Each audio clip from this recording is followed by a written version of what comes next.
Right. Welcome, everybody. Thank you for showing up for our first seminar of the year and of the semester, of course. It's a great pleasure to have here Dr. Seth Sullivant, who is Associate Professor in Mathematics at NCSU, in the Math Department of NCSU.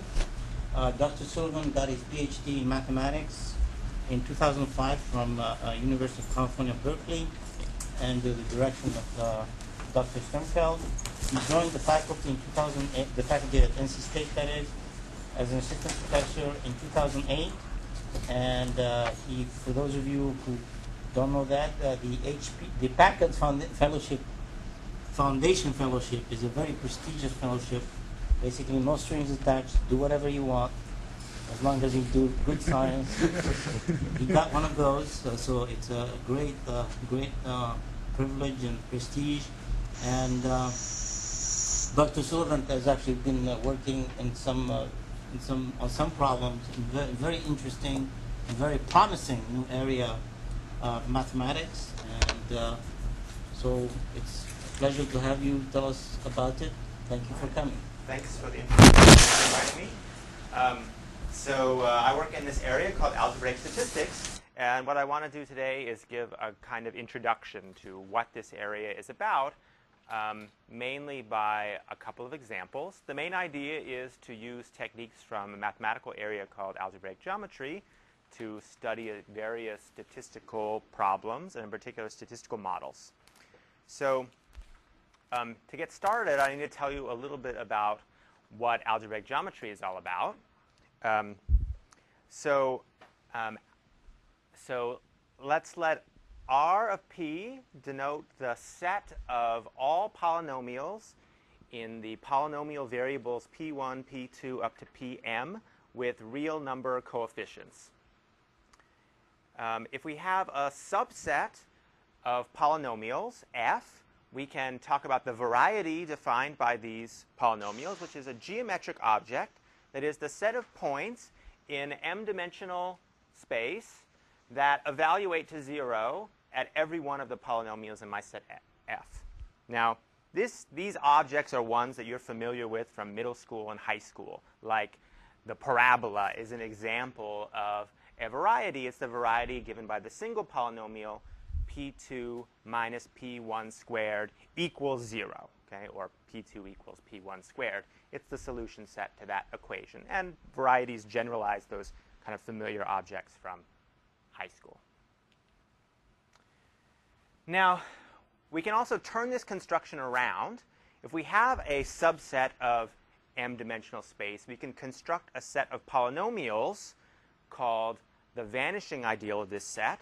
And this is just the set of polynomials in my m variables that evaluate to 0 at every one of the points in my set S. And this is called the vanishing ideal. For people who are familiar with abstract algebra, this set has the structure of what's called an ideal. All that means is if I have two things in the set and I add them together, I stay in the set. And if I have something in this set and I multiply by an arbitrary polynomial, I stay in the set. And those are both easy to verify because if something is 0, if you add 0 plus 0, you still have 0. And if you have 0 and you multiply by something arbitrary, you still have 0. Okay? And one of the basic theorems of commutative algebra is this theorem called the Hilbert spaces theorem, which says that, okay, so this set I of S, it's a huge infinite dimensional vector space of polynomials in general. But this theorem says that in practice, if you want to study these sets I of S, you only need to find a finite subset of it that will, in some sense, generate all the others. And the way that this generation happens is you're allowed to take arbitrary polynomial combinations of these generators. And that's going to be maybe somewhat important for later on. There's going to be some situations where we want to find some of these polynomials that vanish on our sets S. And in practice, even though it's an infinite set of polynomials, we only need to find a finite subset, both in terms of describing the whole ideal and for the applications I'm going to talk about. OK, so let's just see a little example that comes from biology of how what kind of sets am I interested in looking at, and what are these ideals of polynomials that vanish on them. So this example is the example of the model of Hardy-Weinberg equilibrium. So if we have a gene that has two different alleles, so two different variations, little a and big A, we say that this gene occurs in the population with Hardy-Weinberg equilibrium if the probability of observing a little a in the genome of any species just depends on the relative frequency of little a in the population. Why is that important? Well, of course, you have two copies of each gene because your chromosomes come in pairs. So what we'll be looking at for the three different possible genotypes, little a, little a, little a, big A, and big A, we would want to see the probability of seeing a little a being just like having a biased coin flip twice where the probability of observing little a was theta, and so on. Okay, 2 theta, 1 minus theta for observing a little a, big A, or big A, little a, so that's the same. Okay, so the gene is said to be in Hardy-Weinberg equilibrium if these probabilities are satisfied. And so the model of Hardy-Weinberg equilibrium is the set of all probability distributions we can get in this way, as theta ranges over all allowable values. That is, theta can go anywhere from 0 to 1. And so I'll be looking at, I think about each of these probability distributions as a point in three-dimensional space. And as this parameter theta goes from 0 to 1, that traces out a curve, this red curve that I've drawn here. Okay? So it's in three-dimensional space, but you can draw it in two-dimensional space because it's a probability distribution. So you know that the sum of these three numbers is equal to 1. So what I've done is I've taken the positive orthant, I've sliced it by that plane that says sum of coordinates equals 1. That gives me this triangle, the probability simplex. And then the red curve is the set of all the probability distributions in this model. Okay? And now I can ask, well, what's the ideal, the vanishing ideal of this model, of this set of points? It turns out it's generated by two polynomials. Okay? There are two polynomial relations on the set of all of these points. One of them is, you might think of as the trivial relation for being a probability distribution, which says that, well, the sum of the coordinates minus 1 should equal 0. The sum of coordinates equals 1. So we already talked about that by putting it into the plane here. And the other coordinate is a little less obvious, but not so completely unobvious. It says that p, the probability of little a, big A squared, equals 4 times the probability of little a times the probability of big A, big A. And you can just verify that every one of these points satisfies that equation just by plugging in 2 theta, 1 minus theta into there, theta squared there, 1 minus theta squared there, and lo and behold, everything cancels and you get 0. And it turns out every other polynomial constraint on this set here can be written as a polynomial combination of those two. OK, so that's the end of my crash course on algebraic geometry. And what I hope that you will take home by the end of the talk is that lots of different statistical models can be described as these varieties. And hence, they have these vanishing ideals. And you can use the polynomials in this vanishing ideal to do various things, to construct various types of algorithms in statistics, or for analyzing theoretical properties of statistical models. And I'm going to give you two examples of this. One of them is about some objects called Markov bases. And the other one is back to biology about some phylogenetic models. OK? So let's start off with the Markov basis problem. And the basic question here is a very simple one. The question is, suppose someone gives me the row and column sums of a non-negative integer matrix. How do I generate other random non-negative integer matrices that have those given row and column sums? Okay? This is a problem that comes up in a lot of different places in statistics. The most probably well-known is something called Fisher's exact test, but it comes up in various Bayesian data analyses you might do also with contingency tables. Okay? So it's a very basic problem in terms of generating these tables at random. Okay? So here's an idea of one way you might think about doing this. So suppose you had a table that satisfied some row and column sums, like here's a table. And then suppose I have another table, all of whose row and column sums are just 0. Well, if I add that one to the one I started with, that will give me a different table who has the same row and column sums as what I started with. Okay? And then if I go from there and add a different table, all of whose row and column sums are 0, then that will give me another one. And iterating this procedure is going to give me the random walk over the set of all non-negative integral tables with those given row and column sums. And so, what we need, if we're going to generate a random table then, from the set of all non-negative integral tables with those row and column sums, we know this random walk is actually irreducible, aperiodic, and all of those things about random walks that we would like. Okay? And it's known that for two-way tables, that if you just use these special elements, these special moves that have its row and column sums equal to 0, where you just fill in this 1, 1, minus 1, minus 1 pattern, that's guaranteed to give you an aperiodic connected irreducible Markov chain over the set of all tables with given row and column sums, regardless of what the row and column sums are. Okay? Okay, so that's known for two-way tables, but of course in statistics, life's not all about two-way tables. That is, we might have 3 random variables instead of only 2 or more. It's like it's a neutral element for yeah, you could think about with respect to addition, right? Right, Yeah. exactly. So here's the type of problem you might think about for 3-way tables. Or we'll talk about higher way tables later, but let's just talk about 3-way tables for a second. So now I have a K1 by K2 by K3 table. I fix all of the 2-way margins. That means I'm going to fix the values of all the line sums through my 3-dimensional array. I would like to generate a random walk over the set of all K1 by K2 by K3 non-negative integral tables that have the given line sums. Okay?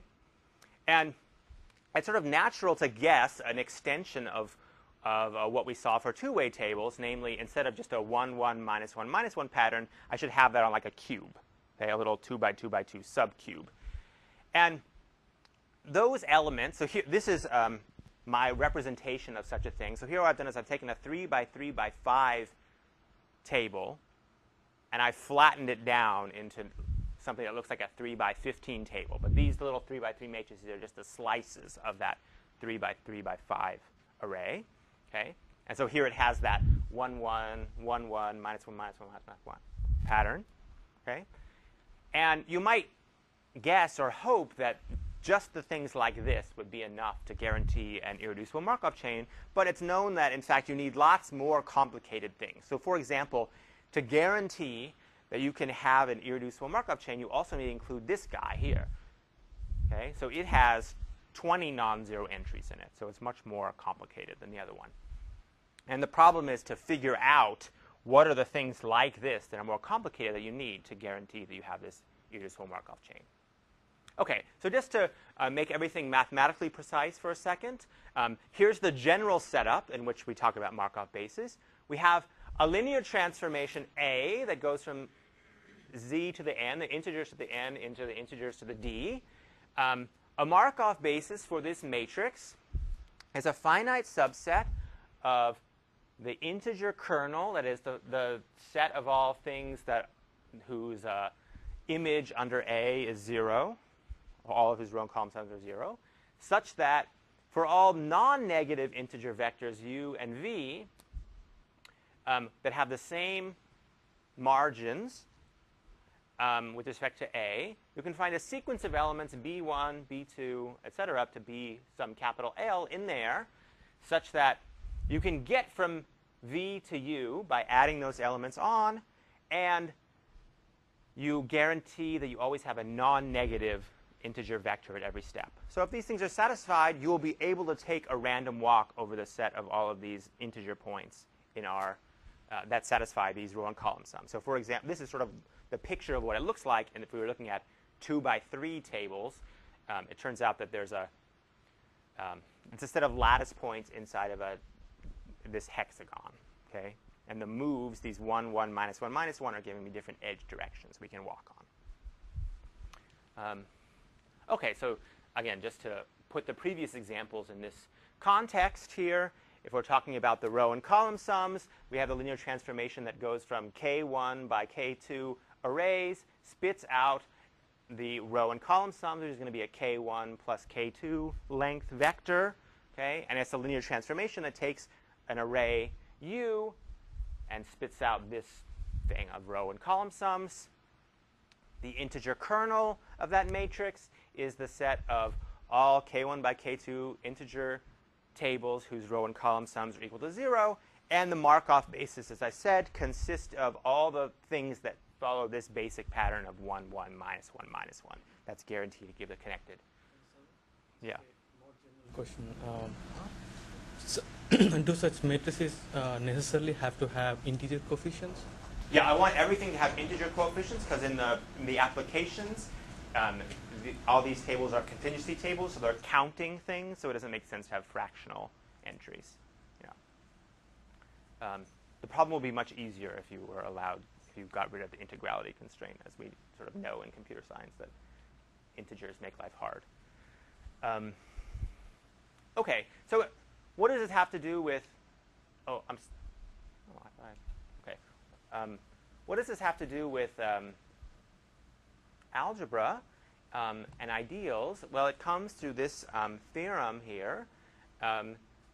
It turns out associated to this linear transformation A, there's a certain ideal called a toric ideal, which is it's the ideal generated by all of these binomials, p to the u minus p to the v, where u and v are integer vectors that have the same, non-negative integer vectors that have the same image under the linear transformation A. And this is p to the u is shorthand for this binomial, p1 to the u1, p2 to the u2, et cetera, down to pn to the un. Okay? So that's an ideal associated with this matrix A, but here I'm giving you a big infinite generating set of that. And this theorem of Dickerson-Sternfeld's, which in some sense is the theorem that started the field of algebraic statistics, says that a subset of the integer kernel of this matrix A is a Markov basis if and only if, when you convert those elements in the kernel into binomials that look like this, you have a generating set for this ideal. Okay? So here's the way the conversion goes. So like here's one of these basic moves that we have seen a number of times. What I do is I take the positive entries. Oops. It's so tempting to touch. Take the positive entries, and I make those be the exponent vectors in one monomial. Okay, so like this is p sub 2, 1 to the 1, p sub 3, 3 to the 1 for those two 1s. And I take the negative entries, I make them positive, and then I make those be the exponents in a second trailing monomial. And then those two exponent vectors will satisfy a times u equals a times v, just because this thing here is equal to u minus v. So what this theorem gives me is two things. Okay? So one thing it gives me is an existence proof of these Markov bases. Because the definition of a Markov basis was that I wanted a finite set of elements in the kernel that satisfied this connectivity property. Now, a priori, it's not even clear that such a finite set should exist. But what this theorem says is, well, what you can do is compute a generating set of this toric ideal. By this Hilbert basis theorem, there will be a finite generating set. And you can make it consist of binomials. And then you just convert those binomials. You go this way, and then that gives you this finite set that will let you guarantee this irreducible Markov chain. The other thing you get out of this is a computational tool for actually figuring out what these Markov bases are. If someone gives you a matrix A, you can compute the Markov basis, because there are algorithms, which I'm not going to tell you about, where you can input the matrix A, and then it will do something, and it will spit out the Markov basis. Okay.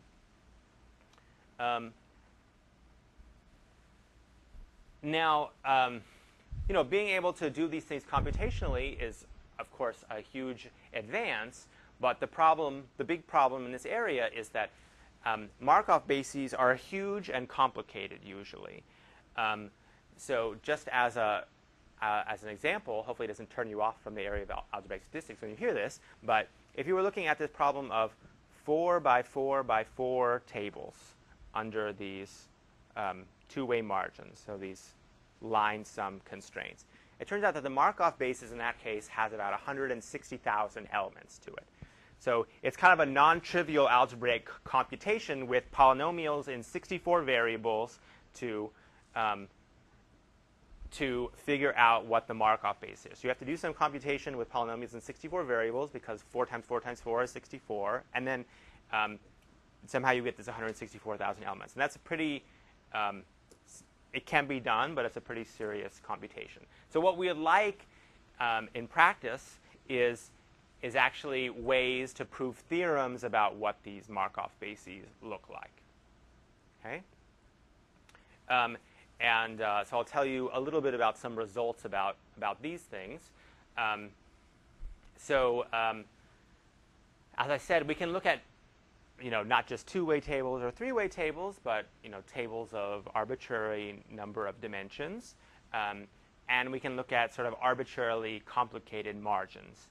And the way we encode that is by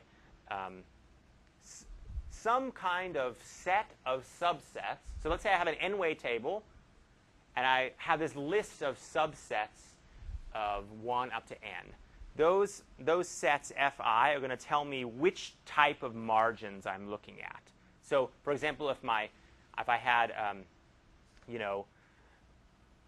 my table was giving me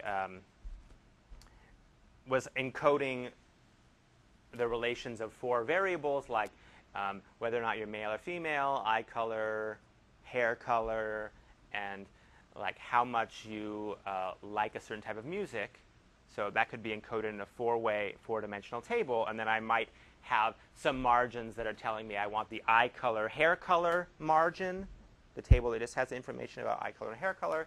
I want just the preference of music and eye color margin, and so on. Okay? So that would be some list of subsets of those features. Okay? And then, then I have this vector d1 up to dn that's just telling me the dimensions of my table. Like I was saying, we had a 4 by 4 by 4 table. That would be like this vector would be 4, 4, 4. Then I get this linear, once I have specified this information, I get this linear map that takes a d1 by d2 up to dn table, and it spits out the different margins of that table according to these subsets. Okay? And one useful thing to do is to think about these set of subsets pictorially by some kind of maybe a graph or a simplicial complex. That's and a lot of times the structure of this graph tells me things about how hard it is to compute these Markov bases. So for example, if I was looking at 4-way tables and I was computing the 1, 2, 1, 3, 2, 4, and 3, 4 margins of this 4-way table, then I would draw this picture. Okay? And the big question in this area is, on the theoretical side, how does the Markov basis of this matrix depend on the gamma, the particular f's you used, and on the size of the array? Okay? Okay, and just very quickly, I'll just tell you theorems without any ideas of how they're proved. There's sort of an old result, actually this is sort of the first theorem that I ever proved when I was working on my master's thesis, which was a gluing result that if you make this graph, if you make a complicated graph by just gluing it along essentially complete subgraphs, there's a very easy, explicit way you can take the Markov bases for these smaller graphs and construct the Markov basis for the big graph. And that's great because obviously these are going to involve computations in much smaller numbers of variables. So for example, even if I was just looking at a 2 by 2 by 2 by 2 by 2, 2 to the 6 table, that would be a computation in 64 variables. When I break it up, I'm just getting computation in 16 variables each. And so that becomes much, much easier. Okay? And more recently, we were able to extend somehow the idea here to do a more general type of gluing. So it doesn't have to be a complete subgraph anymore. You can have more general things that you glue. And this turns out to be way more complicated than this, even though it probably doesn't really look any different in the pictures. Yeah? Is that Matthew Kale? No, it's a different person. Okay. Yeah. I was waiting for that question. It's his cousin. I don't think they're related. Okay. Okay. And second question. So this is sort of about how does the Markov basis change as you change the gamma, the simplicial complex. You can also ask, how do things change if you change the size of the array? So fix gamma, but change the d's. And there's sort of an old result which says that if you fix gamma, fix d1 up to dn minus 1, but let the last size of the table kind of go to infinity. Okay? So you have this like hot dog that's getting longer and longer and longer. Then eventually the Markov basis stabilizes in the sense that, okay, you have this really long hot dog. Maybe it should be a salami. It's a salami, and you have all these slices of the salami, okay? And most of the slices of the salami in the Markov basis element are 0, okay? And if you erased all the slices that were 0, you would have a Markov basis element for a small table. So there's some point where things just kind of stop getting more complex.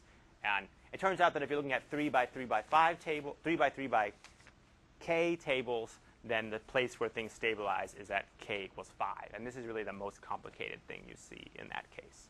Okay? So again, sort of generalizing this, we have a more recent result which says that you can send more than one thing to infinity if the things you're sending to infinity interact with the simplicial complex in a good way. So they have to be an independent set for people who know about graph theory. Okay, but anyways, I just wanted to mention a couple of theorems that we can prove. There's still sort of lots more to be done in this area in terms of giving general characterizations of what these Markov bases look like, because both of the results only kind of scratch the surface. Okay, so that's all I want to say about Markov bases. Now I'm going to change gears and talk about a different problem coming from phylogenetics. So the basic problem in phylogenetics is the following. Suppose you have some list of species like mathematician, chimp, gorilla. You could ask, what is the tree that best explains the ancestral relationships between these species? Is it that gorilla and chimp are more closely related, or chimp and human, or human and gorilla? Okay?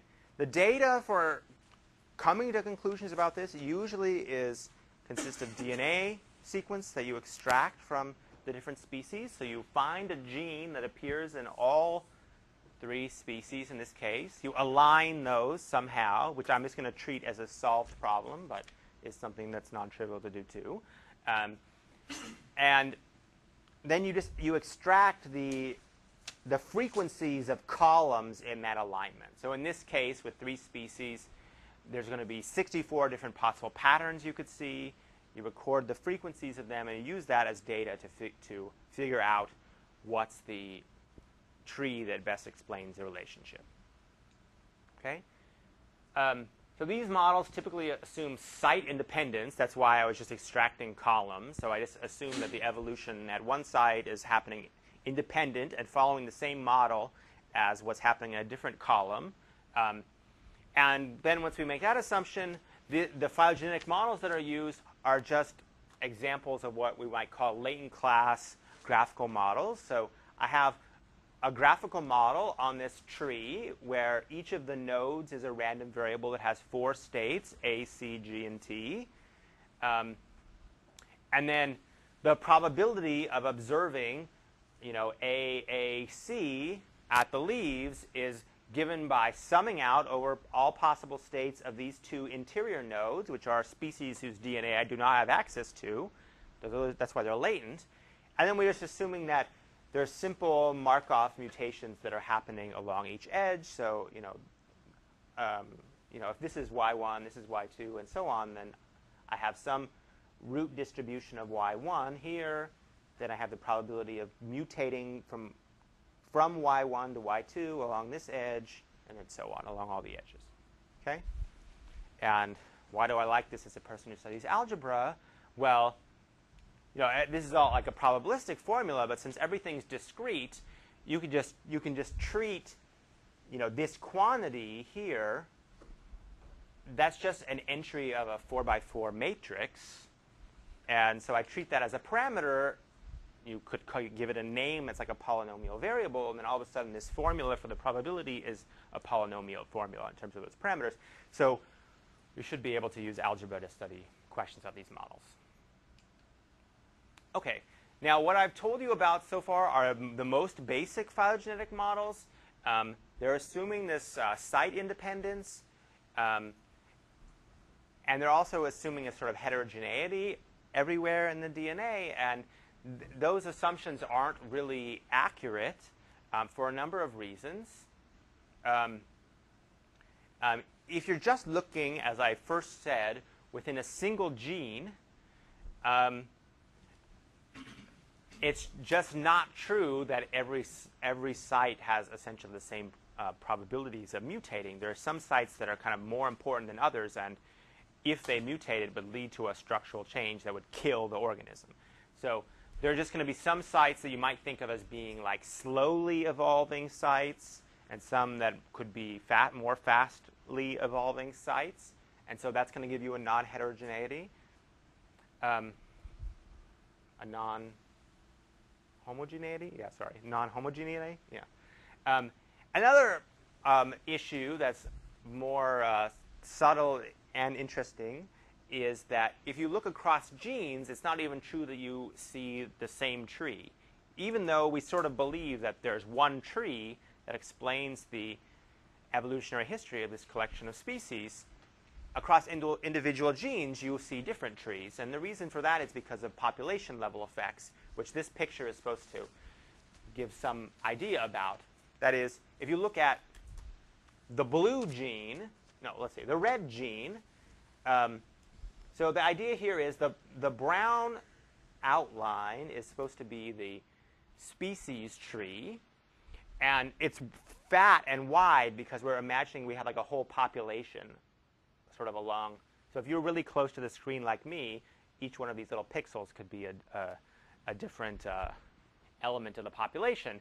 And so if you track the lineage of this gene back in time, you might see one lineage, like the red lineage, that happens to match the species tree. But if you look at a different gene, just for population level effects, you might see a different tree. So, and if you look at, so then that means if you're looking across multiple genes, you're going to expect to see some kind of mixture of probability distributions coming from different combinatorial types of trees. So for these two different reasons, we're sort of led to go from the most basic models that I had on the previous slide to more complicated mixture models.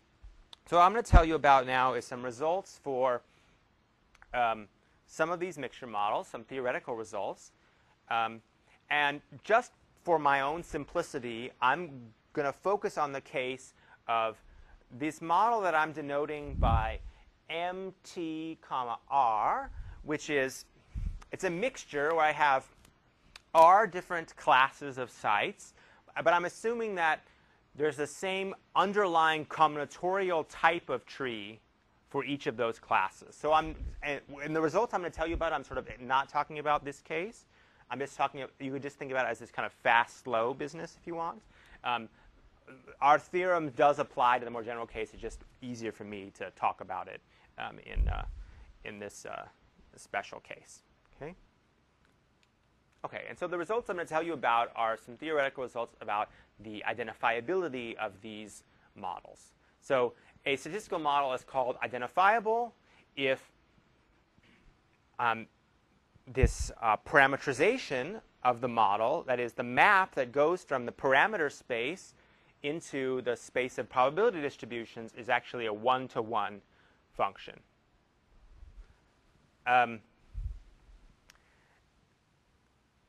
So the basic question you would ask about, or what does this identifiability mean? The way I think about it is you're asking the question, to ask the question, is a model identifiable or not, is asking the question, is it even possible if I had perfect data to infer the parameters of the model from the data? Okay? And there are various theoretical reasons why you'd want to answer this, like in particular, if you know your model is identifiable, it guarantees that maximum likelihood is a consistent estimator of those parameters. And in these phylogenetic models, there's two types of parameters to consider, which you kind of need to treat separately. There are the numerical parameters of the model, which are these conditional probability distributions on the edges of the tree. And then there's this kind of discrete combinatorial parameter, which is the combinatorial type of tree. Okay? So we talk about even though just abstractly identifiability means the same for both parameters, it's sort of natural to separate the question into two separate questions. So if we fix the combinatorial type of tree, then we actually have a polynomial map that goes from parameter space into the space of probability distributions, like this map here. Okay? So we take the parameters, the pi's, the a's, the b's, the c's, and the d's, and then we spit out a 4x4x4 table of probabilities. Okay? And so identifiability of the numerical parameters is saying, fix a tree, is that polynomial function a one-to-one function or not? Okay? For the tree parameters, it's a little bit more subtle what that means, or you have to think a little bit more geometrically. The idea here is that if one of these R-class same tree phylogenetic mixture models is going to be identifiable, what we want is this set of all distributions for the tree T1 and the set of all distributions for the tree T2, where T1 and T2 are different combinatorial trees. Those distributions should be disjoint from each other, because I don't want a probability distribution in one model to look just like a probability distribution in the other model, because then I couldn't tell which tree generated my data if I was at one of those bad points. Okay? The really bad situation is if one of the models nests inside the other.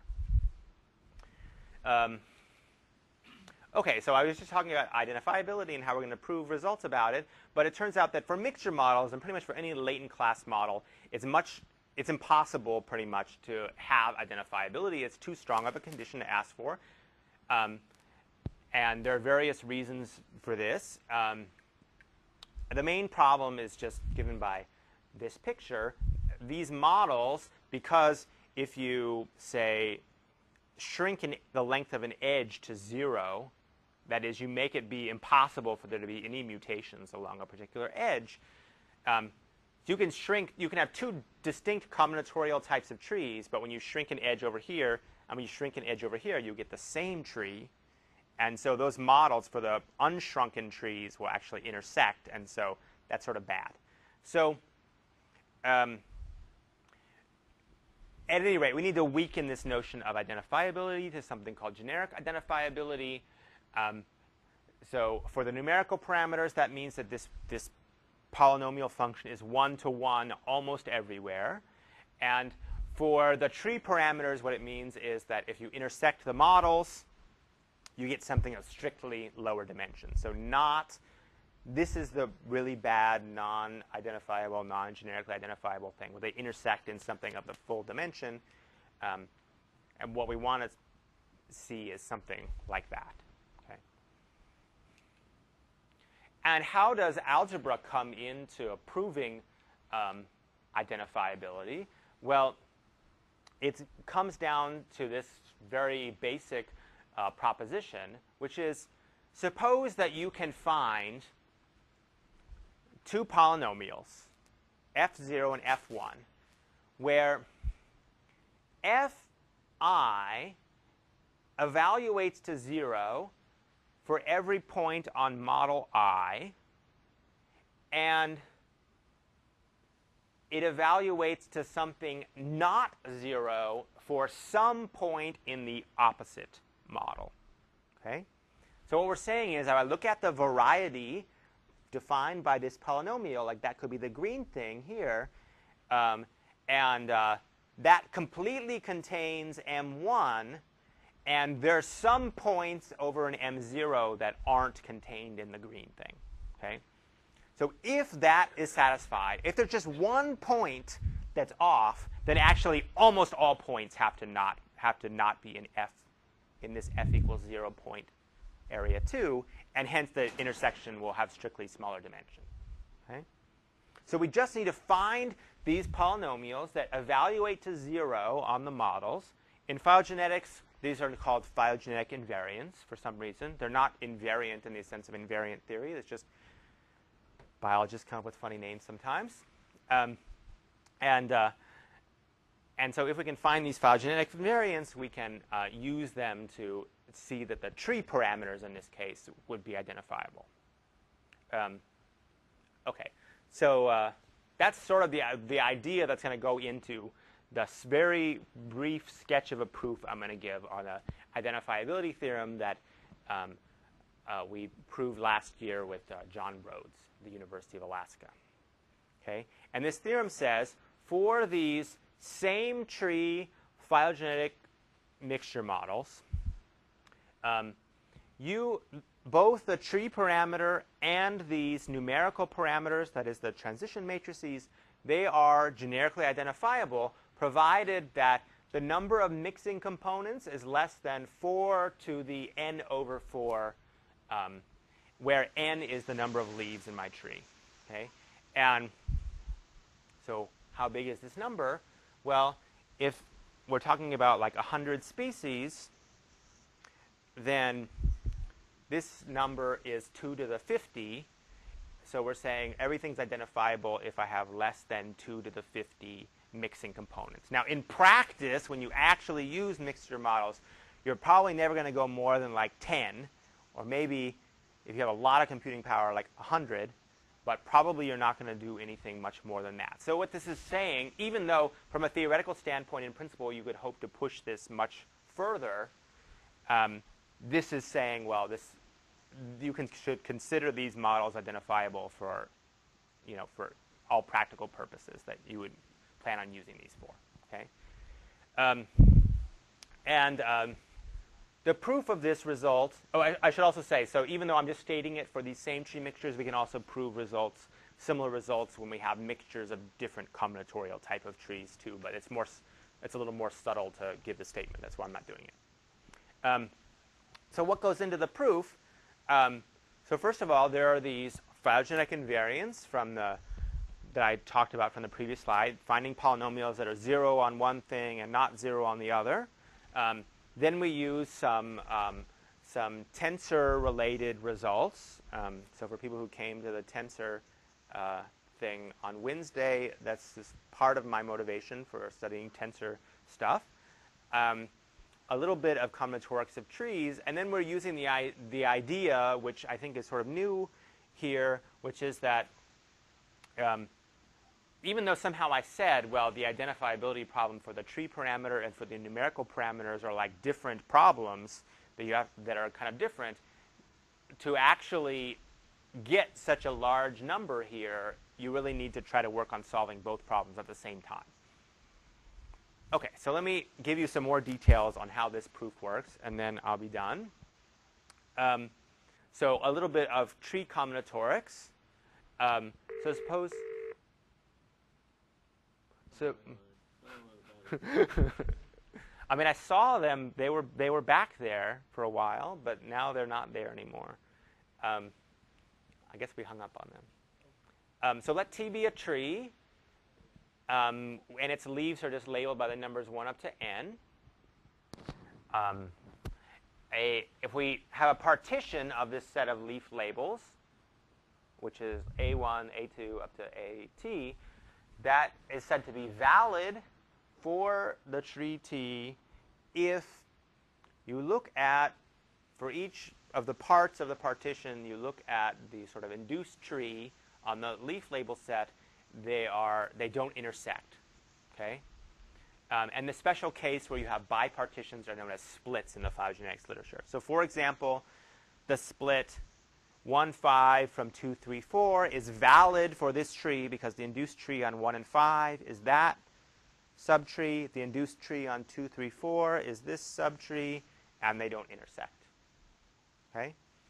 And similarly, 2 from 1, 5 from 3, 4 is valid because I have 2 there, 1, 5 there, 3, 4 there. None of them intersect. But 1, 2 from 3, 4, 5 is not valid because I have 1 and 2, and then I have the tree like that, and they do intersect at that edge. Okay, and the main idea here is that if you have splits that are valid for your tree, that induces various algebraic containments. Okay, so one very simple-ish to describe is that if you have a valid split for your tree, like let's say the split 1, 2 from 3, 4, you can make this matrix, which is called the flattening, along this split, where, so I'm going to take my 4 by 4 by 4, 4 by 4 by 4 by 4 array. I'm going to flatten it down to a 16 by 16 matrix, where the row indices go by the first part of the split, and the column indices go by the second part of the split. Okay? So I make this flattening, and then you prove this proposition, which is saying something about some phylogenetic invariance. It says that if you have a valid split for your tree, then you look at this flattening, then the rank of that flattening of that matrix is small. It's less than 4 times R, where R was the number of mixing components. Okay? And as equations, as phylogenetic invariances, saying that the rank is small is saying that a whole bunch of subdeterminants of this matrix are 0. Okay? And conversely, if you have a split that's not valid for your tree, and you look at the flattening of that split, then the rank is big. It's bigger than 4r plus 1, or these other quantities that depend on, that are just to rule out some trivial cases. Okay? But anyways, the rank of that is big.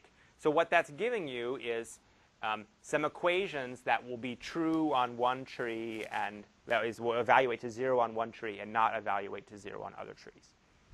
Okay? The second piece of the puzzle is these three-way tensors. And the idea here is I'm going to introduce just very briefly this kind of generalized tree model on a 3-leaf tree. The idea here is, so A, B, C, and Q are just integers. And all I'm saying is this is going to be a hidden variable graphical model where I have Q hidden states here, A states here, B states here, and C states here. Okay? So it's a model for A by B by C tables. And this basic theorem, important theorem of Kruskals, says that this model is identifiable as long as the sum of A, B, and C is greater than 2Q plus 2. Okay? The mins are there just to avoid some technicalities. And again, you prove this basic proposition, which says that if you have a valid tripartition for your tree, then the model, this R-class mixture model, embeds inside one of these 3-way tensor rank models.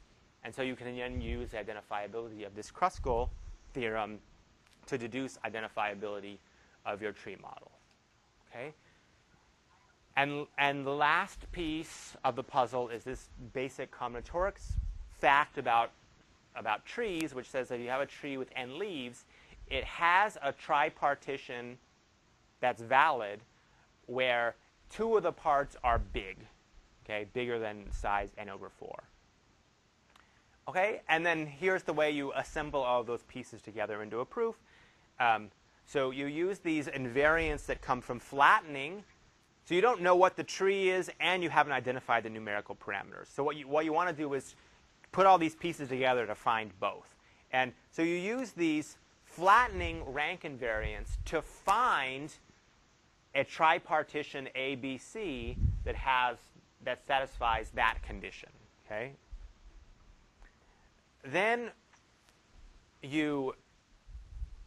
once you know that you have a valid tripartition in your tree, even though you don't know what the tree is, you know that there's this valid tripartition. That means you can embed it into one of these generalized tree models and use Kruskals' theorem to deduce that all of the parameters of the tree model then are identifiable. Even though you don't know what the tree was, you know that its numerical parameters are identifiable. And then from there, you kind of localize on each of these tripartitions to figure out what the actual tree is on all of the pieces. Okay. Okay. So let me just the remaining -1 minute I have left. Summarize what I tried to tell you in this talk. So hopefully you can take away from this talk that that lots of models have algebraic structure, and that you can use them to address various statistical or probabilistic problems. For these two classes of problems, the problems of finding these Markov bases or proving identifiability results, it seems that algebraic techniques are the best available for addressing these two problems. But there's still a lot more that can be done. For the Markov basis problem, it's still wide open to give any kind of general characterization of what these Markov bases look like. For these identifiability problems, there's also a lot more that can be done. We have some results when the trees can be different from each other, but a completely general result is lacking. And I just want to thank my collaborators and the people that give me money.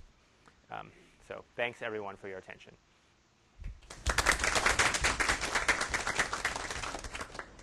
We have time for some questions.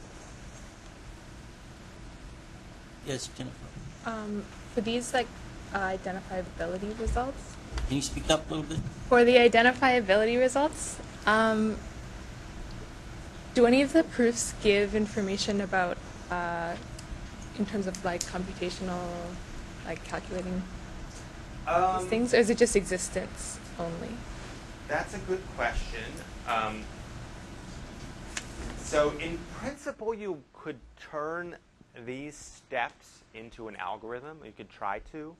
I don't think it would work very well, but in principle, it would be possible, because testing the flattening invariant to see if it's close to 0, like testing if a matrix has low rank, we can do that relatively efficiently with the SVD, for example.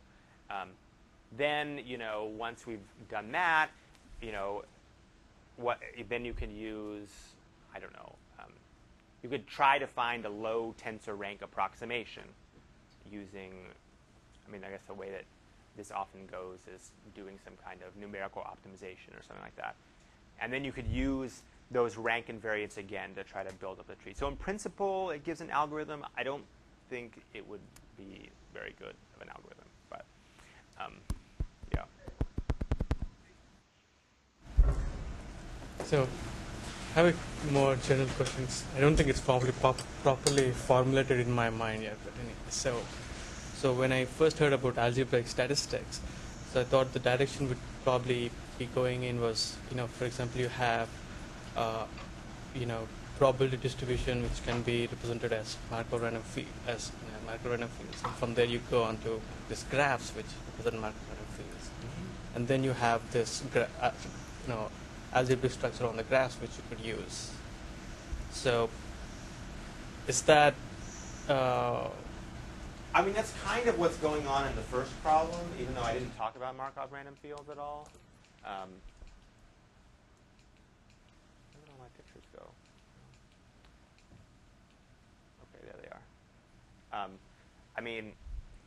there's a model underlying all this analysis, which is, I mean, this is something I didn't really say here, but there's a statistical model that is going on behind a lot of this, which is, as a variety, what I do is I take this toric ideal, I look at its zero set inside the probability simplex, and that's an exponential family or a Markov random field, depending on the way you look at it. In some sense, what we're saying here is that these problems about doing a certain testing problem for an exponential family, in principle, it can be decomposed according to the structures of the graph you're getting. That's the kind of theorem that we'd like to prove, and in some cases, we can prove results like that.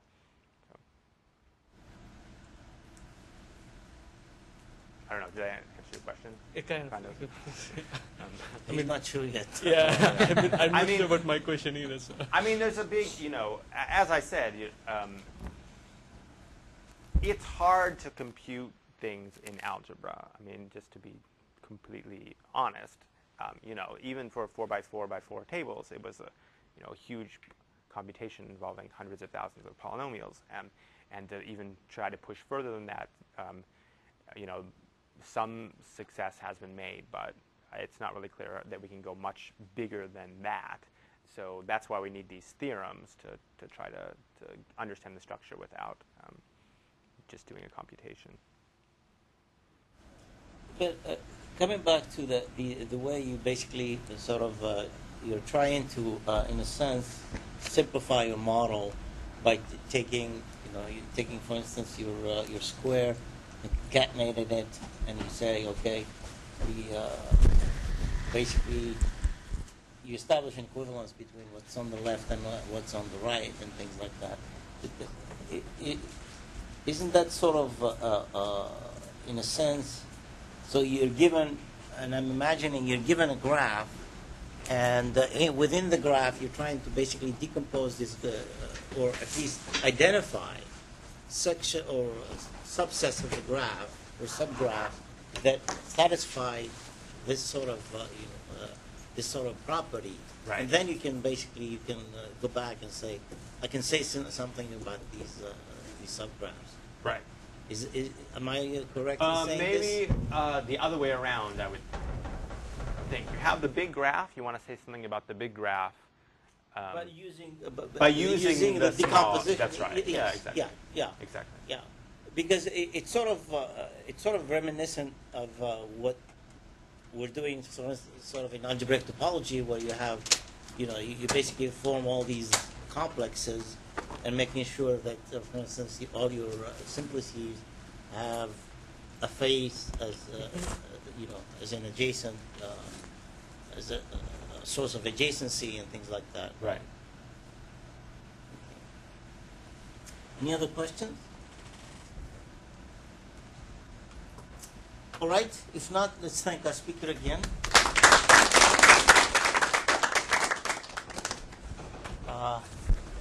Joel, this is Seth. This is Joel Kruskal. Hi. Your first appointment.